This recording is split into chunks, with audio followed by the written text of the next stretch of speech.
જય સ્વામિનારાયણ બાળ મિત્રો. ધોરણ 10 સામાજિક વિજ્ઞાન વિષયમાં મિત્રો આજે આપણે પ્રકરણ નંબર 20 સામાજિક સમસ્યાઓ અને પડકારો વિશે વિગતે માહિતી પ્રાપ્ત કરીશું. ભારત એક વિશાળ વસ્તી અને વિશ્વની સૌથી મોટી લોકશાહી ધરાવતો દેશ છે. ભારત એક બિન સાંપ્રદાયિક અને ધર્મનિરપેક્ષ દેશ છે, જ્યાં વિવિધ ધર્મ, જાતિ, ભાષા અને સંસ્કૃતિ ધરાવતા લોકો વસે છે, જેને કારણે ભારત એવા સમૃદ્ધ સાંસ્કૃતિક વારસાનો ભંડાર બની ગયો છે. કહેવાય છે કે દુનિયામાં અન્ય ક્યાંય આવો વારસો આપણને જોવા નહીં મળે. ભારતની સંસ્કૃતિ સમન્વયકારી અને સર્વધર્મ સંભાવનાની વિશેષતા ધરાવે છે. પરંપરાગત સમાજમાંથી આધુનિક સમાજ તરફ ઝડપથી ગતિ કરી રહેલો ભારતીય સમાજ અનેક સમસ્યાનો સામનો કરી રહ્યો છે. મિત્રો, આ સમસ્યાઓમાં મુખ્યત્વે ખાસ કરીને સામાજિક, આર્થિક, રાજકીય, સાંસ્કૃતિક વગેરે સમસ્યાઓનો સમાવેશ કરી શકાય છે. ભારતીય સમાજમાં અનેક ક્ષેત્રોમાં થઈ રહેલા ઝડપી પરિવર્તનોના કારણે સમાજની સ્થાપિત વ્યવસ્થાઓ, સંસ્થાઓ, મૂલ્યો, ધોરણોમાં પણ ઝડપથી ફેરફારો થાય છે. નવી સંસ્થાઓ, મૂલ્યો, ધોરણો સ્થપાય છે. સ્થાપિત વ્યવસ્થા અને નવી સ્થપાતી વ્યવસ્થા વચ્ચે ઘર્ષણ થાય છે. મિત્રો, આ પ્રકરણમાં આપણે આપણી બે મુખ્ય સામાજિક સમસ્યાઓ પૈકી સાંપ્રદાયિકતા, જેને આપણે બીજા અર્થમાં કોમવાદ તરીકે ઓળખવામાં આવે છે, અને બીજી સમસ્યા છે જ્ઞાતિવાદની, તો તેના વિશે આજે આપણે વિશેષ ચર્ચા કરીશું. દેશને સ્વતંત્રતા અપાવવા વિવિધ ધર્મ, જાતિ, ભાષા ધરાવતા લોકોએ સહિયારો પુરુષાર્થ કર્યો છે, જેના પરિણામે મહામૂલી સ્વતંત્રતા આપણે પ્રાપ્ત કરી છે. પોતાની જાતિ, ધર્મ, જ્ઞાતિ કે ભાષા ભૂલીને સૌ માતૃભૂમિને સ્વતંત્ર કરવા એક થયા હતા. સ્વતંત્રતા આંદોલન દરમિયાન લોકોમાં જોવા મળેલ એકતા, સદભાવ, સહિષ્ણુતા વગેરેમાં સ્વતંત્રતા પ્રાપ્તિ બાદ ઓટ આવી હોય તેમ જણાવ્યું છે. આજે ભારતમાં શાંતિ અને વિકાસને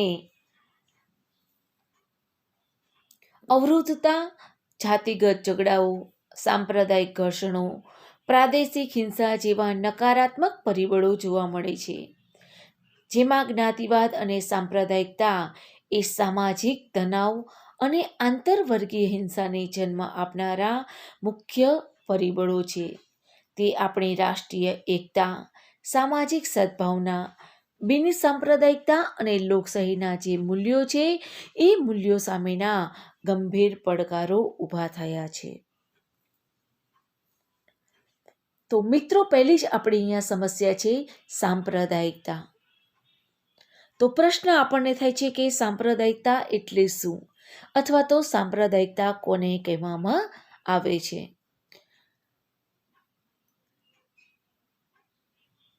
ધર્મ એ શ્રદ્ધા અને આસ્થાનો વિષય છે. મનુષ્ય કોઈ પણ ધર્મ કે સંપ્રદાયમાં માનતો હોય છે, તેને અનુસરતો હોય છે. કોઈ પણ ધર્મ કે સંપ્રદાયમાં માનવું કે તેને અનુસરવું એ ધાર્મિકતા છે. ભારત એક બિન સાંપ્રદાયિક અથવા તો ધર્મ નિરપેક્ષ રાજ્ય છે. આથી સંકુચિત સાંપ્રદાયિકતાનું આચરણ એ ભારતમાં બંધારણની ભાવનાની વિરુદ્ધ ગણાય. જ્યારે કોઈ ધાર્મિક જૂથ કે સમુદાય કોઈ કારણસર બીજા ધર્મ કે સંપ્રદાયનો વિરોધ કરે છે, ત્યારે સાંપ્રદાયિક તણાવ ઉત્પન્ન થતો જોવા મળે છે. કોઈ પણ ધર્મ કે સમુદાય સંપ્રદાયના સભ્યો અન્ય ધર્મોની તુલનામાં પોતાના ધર્મ કે સંપ્રદાયને શ્રેષ્ઠ દર્શાવવાનો પ્રયાસ કરે છે અને પોતાના ધાર્મિક હિતને વધારે મહત્ત્વ આપે છે, ત્યારે તે દરેક નાગરિકને વ્યક્તિગત રીતે નહીં પરંતુ સાંપ્રદાયિક રીતે જુએ છે. અને આવી જ વિચારધારા સમાજને મિત્રો વિભાજન તરફ લઈ જતી જોવા મળે છે. સ્વાતંત્ર્ય પ્રાપ્તિના આટલા વર્ષો બાદ પણ આપણે સાંપ્રદાયિકતાની સમસ્યા પર સંપૂર્ણપણે નિયંત્રણ લાવી શક્યા નથી. સંકુચિત સાંપ્રદાયિકતા ઘણી રીતે નુકસાનકારક છે. તેનાથી દેશમાં સામાજિક તણાવ ઉત્પન્ન થાય છે. વ્યક્તિ પોતાના જ બંધુઓને પોતાના વિરોધી માને છે, જેથી સમાજમાં મતભેદ અને ઘૃણાનું વાતાવરણ પણ ઊભું થતું જોવા મળે છે. સાંપ્રદાયિક તણાવથી સાંપ્રદાયિક હિંસા કે ઝઘડાઓ પણ થતા જોવા મળે છે. અને આ બધી જ બાબતો લોકશાહી વિચારધારા, રાષ્ટ્રીય એકતા અને રાષ્ટ્રના વિકાસ માટે ખતરારૂપ બને છે.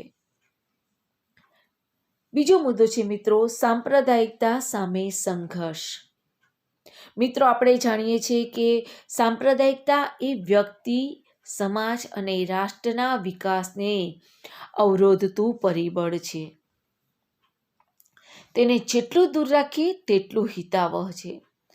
આ માટે દરેક નાગરિક અને સરકારે સમજવું પડશે.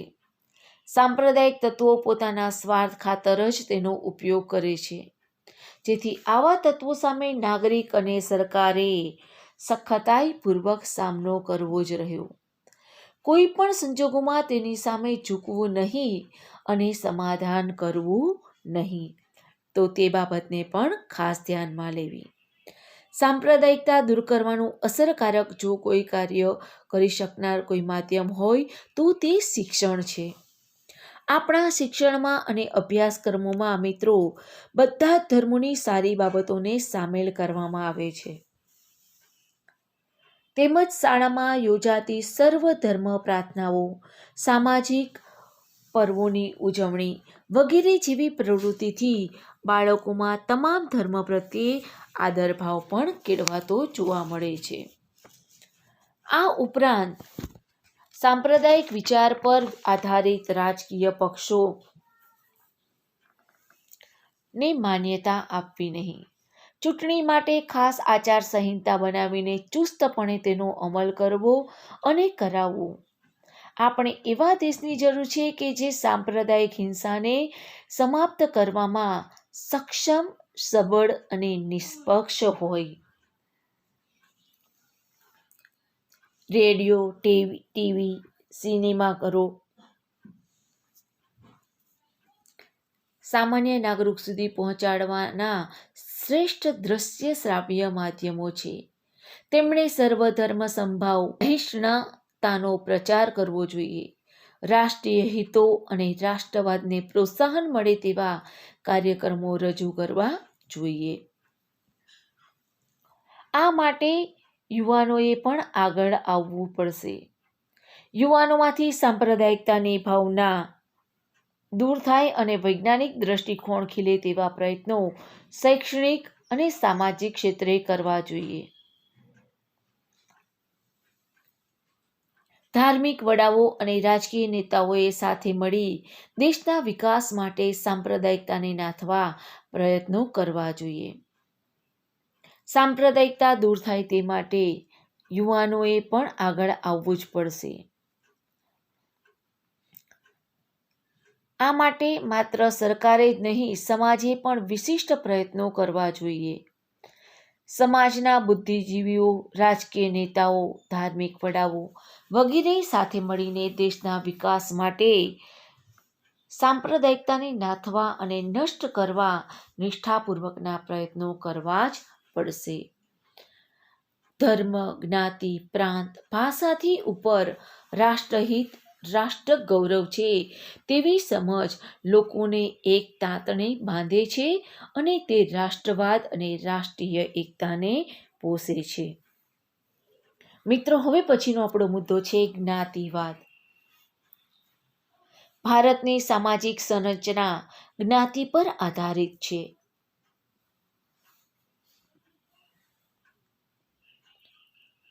આ જ્ઞાતિઓનું અસ્તિત્વ સદીઓથી રહ્યું.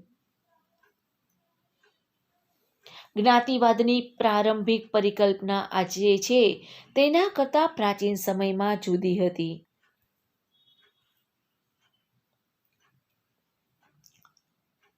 પ્રારંભિક પરિકલ્પના મુજબ તે 4 વ્યવસાયો પર આધારિત વર્ણ વ્યવસ્થા, જેમાં બ્રાહ્મણ, ક્ષત્રિય, વૈશ્ય અને શૂદ્ર હતી. પ્રત્યેક જ્ઞાતિ પોતાને ફાળે આવેલ વ્યવસાય કરી શકતી. પ્રાચીન સમયમાં ભિન્ન હતી. સમાજની જરૂરિયાતોની પરિપૂર્તિ અને શ્રમ વિભાજનના પાયારૂપ કાર્ય આધારિત જ્ઞાતિઓ હતી. જ્ઞાતિ આધારિત નિવાસ વ્યવસ્થા અને વ્યવસાયો હતા. વ્યવસાયના આધારે આવકના સ્ત્રોત રહેતા. સમાજમાં આવક જૂથના આધારે કેટલીક જ્ઞાતિઓ ઓછી આવક મેળવતી હોવાથી સમાજના અન્ય જ્ઞાતિ સમૂહથી આર્થિક સ્થિતિમાં નબળી રહી ગઈ. ભારતમાં અંગ્રેજોના શાસનકાળ પહેલા સમયમાં કેટલીક જાતિઓ અન્ય સમૂહોથી દૂર સહેલાઈથી પહોંચી ન શકાય તેવા દુર્ગમ જંગલો અને પહાડી વિસ્તારમાં અલગ વસવાટ કરતી હતી, જેના કારણે આ જાતિઓનું સામાજિક જીવન અને સાંસ્કૃતિક જીવન અન્ય પ્રજા સમૂહથી અલગ જોવા મળતું હતું. તેઓની પોતાની આગવી સંસ્કૃતિ અને બોલી હતી. તે જાતિના લોકો પણ પેઢી દર પેઢી અલગ વસવાટ, એકાંકી જીવન વગેરેના કારણે વિકાસ સાધી શક્યા નહોતા. પરિણામે તેમની જે આર્થિક અને સામાજિક સ્થિતિ હતી તે પણ ઘણી નબળી રહી હતી.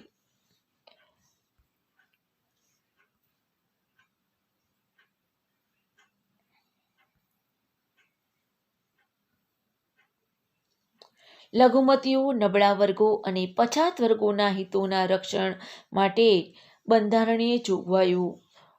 ભારતના બંધારણમાં લઘુમતીઓ, નબળા વર્ગો અને પછાત વર્ગોના રક્ષણ, કલ્યાણ અને વિકાસ માટે કેટલીક બંધારણીય જોગવાઈઓ કરવામાં આવી છે. મિત્રો, આ બંધારણીય જોગવાઈઓ તેમના હિતોની રક્ષા, સામાજિક અસમાનતાનું નિવારણ અને તેમના કલ્યાણ અને વિકાસ માટે સુનિશ્ચિત કરવામાં આવી છે. ભારતનું બંધારણ ભારતના તમામ નાગરિકોને સમાન રીતે સામાજિક, આર્થિક અને રાજનૈતિક ન્યાય પ્રદાન કરે છે. ભારતના બંધારણમાં જણાવ્યા મુજબ જાતિ, જ્ઞાતિ, ધર્મ, ભાષા, લિંગના આધારે કોઈ પણ પ્રકારનો ભેદભાવ રાખવામાં આવતો નથી. દરેક વ્યક્તિને સમાન તક અને સમાન દરજ્જો પ્રાપ્ત થાય તેનો પણ બંધારણમાં ઉલ્લેખ છે. આ ઉપરાંત રાજ્યોને એવા પણ અધિકાર આપવામાં આવ્યા છે કે તેને કલ્યાણકારી રાજ્યનું દાયિત્વ નિભાવવા તથા નબળા અને પછાત વર્ગોની રક્ષા કરવા કેટલાક મૂળભૂત અધિકારો પણ આપ્યા છે કે તેને કલ્યાણકારી રાજ્યનું દાયિત્વ કરવામાં આવે. ધાર્મિક સ્વતંત્રતાનો અધિકાર કોઈ પણ ધર્મનું પાલન કરવાની સ્વતંત્રતા આપે છે.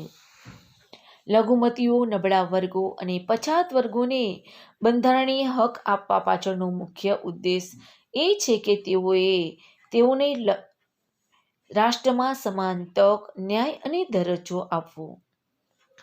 રાષ્ટ્રની પંચવર્ષીય યોજનાઓમાં પણ આ બધા વર્ગો માટે ખાસ ધ્યાન લેવામાં આવ્યું છે. એના પછીનો મુદ્દો છે મિત્રો લઘુમતીઓ. હવે આપણને એક પ્રશ્ન થાય છે મિત્રો કે લઘુમતીઓ કોને કહેવામાં આવે છે? ધર્મ કે ભાષાના આધારે કોઈ પણ પ્રદેશ કે પ્રદેશોમાં જેની વસ્તી બહુમતીમાં ન હોય તેવા લોક સમૂહને મિત્રો આપણે લઘુમતી કહેવામાં આવે છે. અને ભારતના બંધારણમાં લઘુમતી માટે સ્પષ્ટ વ્યાખ્યા કરવામાં આવી નથી. દેશ કે પ્રદેશની વસ્તીમાં અડધા કે તેથી ઓછી સંખ્યા ધરાવતા લોક સમૂહને પણ મિત્રો લઘુમતી કહી શકાય. આમ લઘુમતીઓનો ખ્યાલ કોઈ પણ ધર્મ, ભાષા કે પ્રદેશ પૂરતો મર્યાદિત નથી. રાષ્ટ્રીય સ્તર પર લઘુમતીઓની જેમ જ રાજ્ય સ્તર પર સ્થાનિક અથવા પ્રાદેશિક લઘુમતીઓની નોંધ લેવી પડે. માટે જ રાષ્ટ્રીય સ્તર પર લઘુમતીઓની સંકલ્પના એ રાજ્ય સ્તરની સંકલ્પના કરતાં બિલકુલ ભિન્ન છે. સંકલ્પના જેનો અર્થ થાય છે મિત્રો વ્યાખ્યા. એટલે કે જો કોઈ લોક સમુદાય કોઈ પ્રદેશ, રાજ્યની કુલ વસ્તીના પ્રમાણમાં બહુમતીમાં હોય તો પણ રાષ્ટ્રીય રીતે લઘુમતીમાં હોઈ શકે, તથા તેનાથી અલગ જે તે રાજ્યમાં લઘુમતીમાં હોય તેવો વર્ગ રાષ્ટ્રીય સ્તરે બહુમતીમાં પણ હોઈ શકે છે. ભારતમાં લઘુમતીઓને બહુમતીઓની જેમ જ અધિકારો સમાન ધોરણે પ્રાપ્ત થયા છે. લઘુમતીઓની સંસ્કૃતિ, ધર્મ, લિપિ તથા ભાષાઓના સંરક્ષણ અને પ્રોત્સાહન માટે પણ બંધારણમાં કેટલીક વિશેષ જોગવાઈઓ કરવામાં આવી છે. જેમ કે લઘુમતીઓના હિતો અને તેમના કલ્યાણ અને વિકાસ માટે રાષ્ટ્રીય લઘુમતી પંચની રચના કરવામાં આવી છે. ધાર્મિક સ્વતંત્રતાનો જે અધિકાર આપવામાં આવ્યો છે તે મુજબ લઘુમતીઓને વિશ્વાસ અપાવે છે કે તે પોતાના ધર્મના પ્રચાર, પ્રસાર અને પ્રોત્સાહન માટે પ્રયત્નો કરી શકે છે. કાયદો બળપૂર્વક ધર્માંતરણને માન્ય રાખતો નથી. સરકારી સહાય લેતી કોઈ પણ શિક્ષણ સંસ્થામાં ધાર્મિક શિક્ષણ આપી શકાતું નથી. તમામ ધાર્મિક સમુદાયોને તેમના ધર્મના વ્યવસ્થાપન અને ધાર્મિક કાર્યો માટે સંપત્તિ મેળવવાનો અને તેની દેખરેખ રાખવાનો અધિકાર છે. સાંસ્કૃતિક અને શૈક્ષણિક અધિકાર દ્વારા લઘુમતીઓ પોતાની લિપિ અને સંસ્કૃતિઓનું રક્ષણ કરી શકે છે. સરકારી સહાય મેળવતી કોઈ પણ સંસ્થામાં ધર્મ, વંશ, જાતિ, વર્ણ કે ભાષાના આધારે કોઈ પણને પ્રવેશ મેળવતા અટકાવી શકાશે નહીં. સમાજના તમામ વર્ગોને પોતાની પસંદગી પ્રમાણે ભાષા, લિપિ જાળવવાનો, વિકાસ કરવાનો અને તે માટે શૈક્ષણિક સંસ્થા સ્થાપવાનો અને ચલાવવાનો અધિકાર છે. ભારતીય લઘુમતીના બાળકોને પ્રાથમિક શિક્ષણ માતૃભાષામાં મળે તેવી સુવિધા રાજ્ય સરકાર આપે છે. મિત્રો, અહીં આપણે લઘુમતી વિશે ચર્ચા કરી. હવે પછીનો મુદ્દો છે અનુસૂચિત જાતિઓ અને અનુસૂચિત જનજાતિઓ, જેને મિત્રો આપણે શિડ્યુલ કાસ્ટ અને શિડ્યુલ ટ્રાઇબ તરીકે ઓળખીએ છીએ. તો તેના વિશે હવે પછીના લેક્ચરમાં આપણે માહિતી પ્રાપ્ત કરીશું. આજે જે મુદ્દાની આપણે ચર્ચા કરી છે તે મુદ્દાની નોંધ તમે તમારી નોટબુકમાં કરી લેશો. મિત્રો, 28 તારીખે જે એકમ કસોટી લેવાની છે તેમાં આ પ્રકરણ ખાસ લીધું છે, તો તેના વિશે પણ પ્રશ્નો તૈયાર કરશો. જય સ્વામિનારાયણ.